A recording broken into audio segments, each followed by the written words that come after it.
కవితక్క, నాకు తెలవక ఒకటి అడుగుతాను. నీ పిల్లగాడికి చదువు ఎగ్జామ్స్ అంటేనే నువ్వు ఇంత గిలగిలలాడిపోతున్నావే, గింజుకుపోతున్నావే.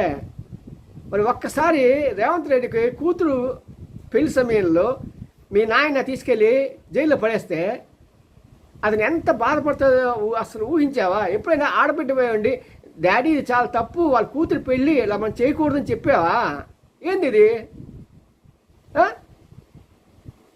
ఇప్పుడు దేవుడు కూడా ఇలాంటి చెత్త బుద్ధిని వాళ్ళకి, పాపాన్ని ఖండించిన వాళ్ళకి ఇలాగ చేస్తాడేమో. ఇలాగ జైల్లో పెట్టినప్పుడు తన కొడుకుకి ఎగ్జామ్స్ అయినప్పుడు తన స్కూల్లో పిల్లలు తను ఏమైనా అంటారేమో అనే బాధతో కృంగి కుసించిపోయేలా చేస్తాడేమో.